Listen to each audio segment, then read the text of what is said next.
लेकिन Nifty metal index की particularly बात करूँ तो 2.5% ऊपर है। टाटा स्टील देख लें आप, वहाँ पे शानदार तेजी। कारण क्या है ये समझते हैं दीपाली राणे से। दीपाली बताइए, मेटल स्टॉक्स में शानदार तेजी, इसके पीछे की वजह क्या रही?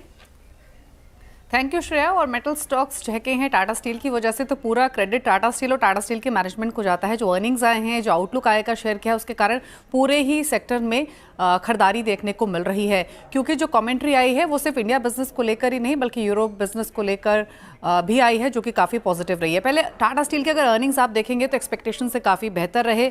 जो कंसोलिडेटेड मुनाफा रहा वो डबल होकर 1201 करोड़ रहा। तो कॉस्ट एफिशिएंसीज जो बेटर हुई हैं, रॉ मटेरियल कॉस्ट जो कम हुई है, और साथ ही साथ हायर अदर इनकम की वजह से अर्निंग्स काफ़ी स्ट्रॉन्ग रहे हैं टाटा मोटर्स के। लेकिन जैसे कहा कि अर्निंग्स से ज़्यादा कमेंट्री की वजह से रिएक्शन हम टाटा स्टील और बाकी मेटल स्टॉक्स में आते हुए देख रहे हैं। टाटा स्टील ने क्लियरली कहा है कि जो यूके ऑपरेशंस हैं वो नेक्स्ट कपल ऑफ क्वार्टर्स में ब्रेक इवन हो जाएंगे।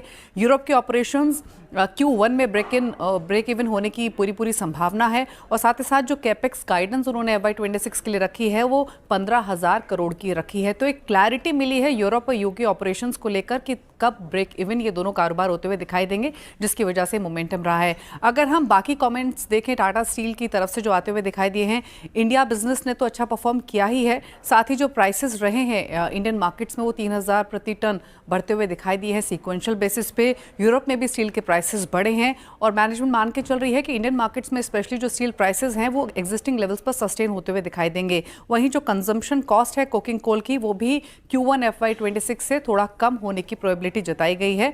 यूरोप भी एबिटा पॉजिटिव Q1 FY26 से हो सकता है। इन अर्निंग्स के बाद मैनेजमेंट की कमेंट्री के बाद ब्रोकरेज व्यूज भी सामने आए हैं जो कि पॉजिटिव रहे हैं। नुवामा ने अपग्रेड किया है स्टॉक को, बाय रेटिंग तो है ही, टारगेट को बढ़ाकर 177 किया है। उन्होंने FY27 के जो एबिटा एस्टिमेट्स हैं उनको भी इंक्रीज किया है बाय 6%। उनका मानना है कि यूरोप में प्रॉफिट्स हायर साइड पर रहेंगे आगे जाते हुए और जो फिक्स कॉस्ट है वो भी कम है। मोतियाल ओसवाल का भी मानना यही है। हालांकि मोतियाल ओसवाल ने एक कंसर्न जाहिर किया है। उनका कहना यह है कि जो स्टील प्राइसेस है वो यहाँ से बढ़ते हुए दिखाई देंगे Q1 FY26 में, लेकिन जो सेफगार्ड ड्यूटी का इम्पोजिशन होगा, जो लोअर इंपोर्ट्स हैं, वो शायद प्राइसेस को इम्पैक्ट करते हुए दिख सकते हैं। हालांकि ये भी कहा गया है कि जो लॉन्ग टर्म आउटलुक है वो काफ़ी स्ट्रॉन्ग है। यहाँ पर टारगेट्स 155 के हैं। ICICI सिक्योरिटीज़ ने 180 से बढ़ाकर टारगेट सीधे 190 कर दी हैं। एक्सिस सिक्योरिटीज़ ने 150 से बढ़ाकर 170। तो तमाम हाउसेज का व्यू भी पॉजिटिव है अर्निंग्स और कमेंट्री के बाद, और टारगेट्स भी अपग्रेड किए गए हैं। यही वजह है टाटा स्टील तो रिएक्ट कर ही रहा है, लेकिन पूरे ही पैक में एक अच्छा मोमेंटम आज के सेशन में दिखाई दिया है।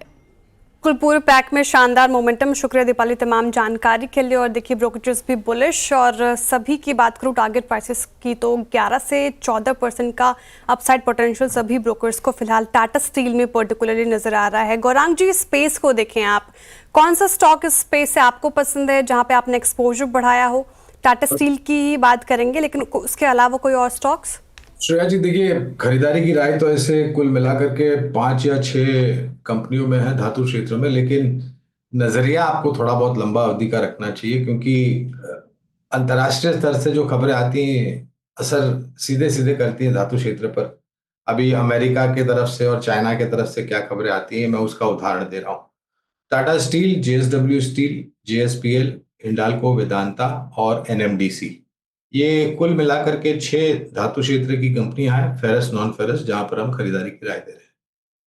ओके, चलिए, तो ये इस समय खरीदारी की राय यहाँ पर आती हुई